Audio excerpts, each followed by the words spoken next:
नमो तस्स भगवतो अरहतो सम्मा सम्बुद्धस्स। बुद्ध और उनका धम्म बाबा साहेब डॉक्टर अम्बेडकर द्वारा रचित कालजयी पुस्तकों के इस रचना संसार में आपका स्वागत है। आप जानते हैं कि इस समय हम लोग बाबा साहेब डॉक्टर अम्बेडकर द्वारा मूल रूप से अंग्रेजी में रचित ग्रंथ द बुद्धा एंड हिज धम्मा, इसका ये हिंदी अनुवाद आप तक पहुंचा रहे हैं। और ये जो हिंदी अनुवाद है, ये हिंदी अनुवाद डॉक्टर भदंत आनंद कौशल्यायन जी का है। आइए इस कड़ी में आगे बढ़ते हैं।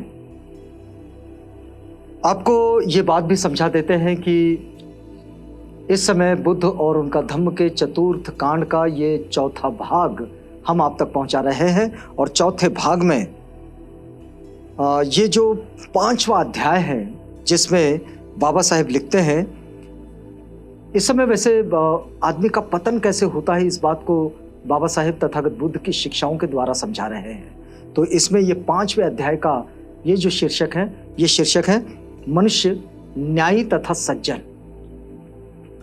सज्जन आदमी कौन है भाई, और न्यायी आदमी कैसा होता है, इस बात को इस समय समझाया जा रहा है। बाबा साहेब लिखते हैं, तथागत बुद्ध ने कहा। इस समय एक बड़ा प्रवचन चल रहा था तथागत बुद्ध का, और इसमें भिक्षु भी है, उपासक उपासिकाएं भी हैं, और तथागत कह रहे हैं कि 4 प्रकार के लोगों का भेद जानना चाहिए यदि तुम न्यायी और सज्जन आदमी की पहचान करना चाहते हो। एक कसौटी जो तथागत बुद्ध हम सब के सामने रखते हैं कि किसी आदमी को सज्जन कैसे कहा जा सकता है। दुर्जन उसके विरुद्ध होगा तो वो दुर्जन ही होगा, लेकिन सज्जन किसे कहा जाता है, इसके लिए तथागत कहते हैं कि 4 प्रकार के लोगों का भेद जानना चाहिए। तो आगे कहते हैं वे कि कुछ लोग ऐसे होते हैं जो अपनी भलाई करने की कोशिश करते हैं, दूसरों की नहीं। हमने पिछली बार देखा है, पिछली कड़ियों में, कि तथागत जिसे सर्वश्रेष्ठ आदमी कहते हैं, तो सर्वश्रेष्ठ आदमी को समझाते हुए इस बात को उन्होंने बहुत बेहतर तरीके से समझाया। क्या कहते हैं वे कि जो अपनी भलाई करने की कोशिश करते हैं, दूसरों की नहीं। एक आदमी अपने काम छंद को दूर करने की कोशिश करता है, किंतु दूसरों के काम छंद को दूर करने की प्रेरणा नहीं करता। एक आदमी अपने आप को तो ठीक करने की कोशिश करता है, लेकिन दूसरों को ठीक किया जाए इस पर नहीं सोचता। अपने व्यापाद यानी कि क्रोध को दूर करने की कोशिश तो करता है, लेकिन दूसरों के क्रोध को दूर करने की कोशिश नहीं करता, उसको प्रेरणा नहीं देता, उसको प्रेरित नहीं करता। अपनी अविद्या को तो दूर करने की कोशिश करता है। स्वार्थी आदमी अपनी अविद्या को दूर करने की कोशिश करता है, लेकिन दूसरों को अविद्या से दूर जाने की प्रेरणा नहीं देता। ये आदमी निश्चय से अपनी भलाई करने की कोशिश करता है, दूसरों की नहीं। ये हो गया एक तरह का आदमी। किसी न्यायी और सज्जन आदमी को देखने के लिए ये पहले इस कसौटी से उसे नापना चाहिए, तौलना चाहिए, कसना चाहिए। फिर दूसरी बात वे कहते हैं कि कुछ लोग ऐसे होते हैं जो दूसरों की भलाई करने की कोशिश करते हैं, अपनी नहीं।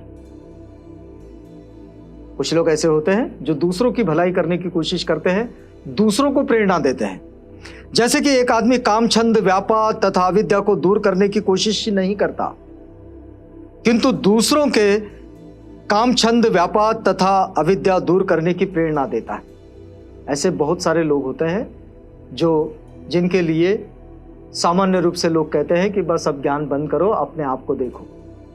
ऐसे लोग होते हैं जो दूसरों को कामछंद से, व्यापार से, क्रोध से दूर होने की बहुत प्रेरणा देता है, बहुत प्रेरित करता है, बहुत ज्ञान देता है, लेकिन स्वयं से कामछंद, क्रोध, व्यापार निकालने की बिल्कुल कोशिश नहीं करता। तो ऐसे लोग बहुत हमारे आसपास दिखाई देते हैं।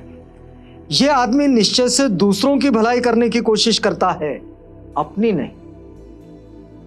भिक्षुओं, कुछ लोग ऐसे भी होते हैं, आगे की बात बता रहे हैं। अब ये तीसरी बात कि जो ना अपनी भलाई करने की कोशिश करते हैं ना दूसरों की भलाई करने की कोशिश करते हैं। और एक आदमी ना अपने कामछंद को, व्यापाद, अविद्या को दूर करने की कोशिश करता है और ना ही दूसरों के कामछंद, व्यापाद तथा अविद्या को दूर करने की उनको प्रेरणा देता है। ये भी मिलते हैं जो हमने पिछली कड़ी में देखे थे।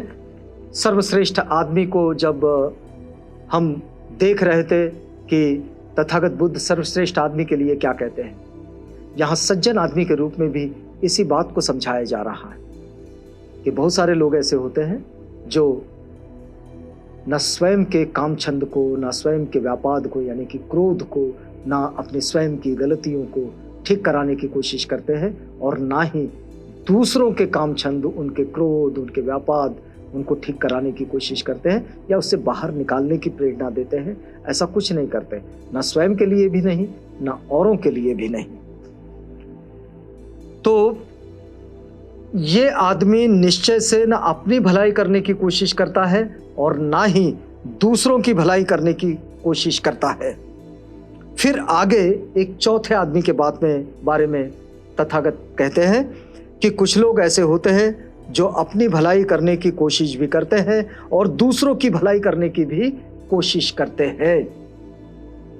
जो अपनी भलाई भी करते हैं और दूसरों की भलाई भी चाहते हैं और उनको इसके लिए प्रेरित करते हैं।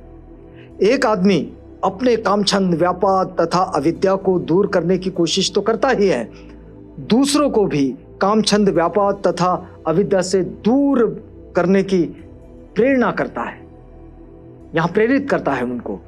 यह आदमी निश्चय से अपनी भलाई करने की कोशिश करता है और दूसरों की भलाई करने की भी जो कोशिश करता है, ये अंतिम आदमी ही, ये जो अंतिम आदमी है, यही आदमी न्यायी और सज्जन माना जाना चाहिए। आप देखिए कि जो लोग सिर्फ ऐसा सोचते हो कि मेरा अच्छा हो जाए, बाकी किसी का कुछ भी हो जाए, बुरा आदमी है। सिर्फ दूसरों का अच्छा हो जाए और स्वयं रसातल में चला जाए, ये भी कोई ठीक बात नहीं। जो ना अपने किसी काम का है ना औरों के किसी काम का है, उसका तो कोई मतलब ही नहीं। लेकिन जो चौथी तरह का आदमी है, जो अपने जीवन को भी बेहतर बनाने की कोशिश करता है, अपने आप को भी भलाई की ओर ले जाने की कोशिश करता है, औरों को भी भलाई की ओर जाने की प्रेरणा करता है, ये वास्तव में सही व्यक्ति है। और तथागत ने इसे कहा है सज्जन आदमी।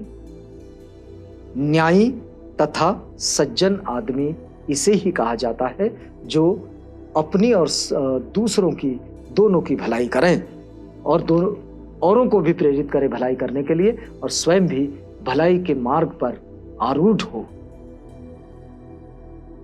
अब देखिए आगे बढ़ते हैं। बाबा साहेब लिखते हैं कि एक अवसर पर तथागत बुद्ध ने इस तरह संबोधित किया कि भिक्षुओं, कुशल कर्म करने में मत झिझको। भिक्षुओं, कुशल कर्म करने में मत झिझको। ये जो कुशल कर्म शब्द है, ये एक प्रकार से सुख या जिसकी हम इच्छा करते हैं उसका, या जो हमको सबको प्रिय है उसका, अथवा जो कुछ हमें आनंद देने वाला है उसका ही पर्याय है। बहुत सारे लोगों को सुख की चाहत है। अमूमन हम कहें कि अनगिनत लोग सुख की चाह में अपने आप को कितने दुखों में डाल देते हैं। तथागत बड़ा सामान्य मार्ग बता रहे हैं। तथागत कहते हैं कि हम जिसे प्रिय कहते हैं, या फिर जो चीज हमें आनंद देती है, या फिर जिसे हम सुख कहते हैं, ये जो तीनों अवस्थाएं हैं, चाहे सुख हो, चाहे आनंद हो,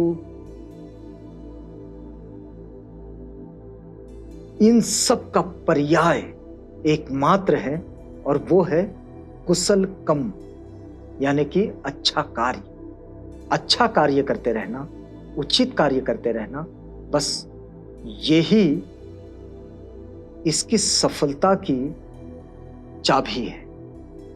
देखिए तथागत आगे बढ़ते और कहते हैं कि मैं स्वयं साक्षी हूं। तथागत कहते हैं इसके लिए किसी और का साक्ष्य लेने की कोई जरूरत नहीं। इसके लिए मैं स्वयं साक्षी हूं। क्या? कि मैंने स्वयं चिरकाल तक शुभ कर्मों के इच्छित, रुचिकर, प्रिय तथा आनंददायक फल का उपभोग किया है। तथागत कहते हैं इसके लिए किसी और के पास जाने की जरूरत नहीं। आज ये जो मेरे पास जो कुछ है या फिर जो कुछ मैंने पाया है, ये मेरे चिरकाल तक, बड़े लंबे समय तक जो मैंने अच्छे कार्य किए हैं, शुभ कर्म जो मैंने किए हैं, उन्हीं शुभ कर्मों का ये फल है। वो कहते हैं कि इसके लिए कहीं और जाने की जरूरत नहीं। मैंने चिरकाल तक जो अच्छा कार्य किया है, शुभ कर्म किया है, उसी का ये फल है। और जो जो सुख चाहते हैं उनके पास में एक ही विकल्प है, एक ही पर्याय है, शुभ कर्म करना। जो जो आनंद चाहते हैं उनके लिए भी एक ही पर्याय है, शुभ कर्म करना, मतलब कुशल कर्म करना, अच्छा काम करना। अच्छा काम ही अच्छा फल देता है। यह प्रकृति का नियम है कि जो जो अच्छा करेगा उसके साथ अच्छा ही होगा। सिर्फ कई बार लोग हमने कर्म के सिद्धांत को जब समझे तो उसको एक बार फिर से याद दिला देते हैं कि कुछ लोग थोड़े अधीर होते हैं और उन्हें उनके कर्मों के तुरंत फल चाहिए होते हैं, नहीं मिलते हैं तो परेशान हो जाते हैं, दुखी हो जाते हैं। लेकिन ऐसा होता नहीं है। जो कुशल कर्म है उसका फल मिलता ही है, बस थोड़ा सा इंतजार करना होता है। बड़ी पुरानी कहावत है, सब्र का फल मीठा होता है। तो ये जो सब्र जो होते हैं, इस सब्र को अपने साथ में रखना चाहिए। बस यही तथागत का कहना है। और यहीं से तथागत इस बात को समझा रहे हैं कि कुशल कर्म ही सुख का, आनंद का पर्याय है और इस कार्य में लगे रहना चाहिए। कुशल कर्म में जो बने रहता है उसको उसके जीवन में आनंद और सुख दोनों मिलते हैं। यहां रुकेंगे इस वादे के साथ कि कल आपसे पुनः भेंट होगी, जब हम इसी बातचीत को आगे बढ़ाएंगे अगली कड़ी में। तो तब तक के लिए हमें इजाजत दीजिएगा।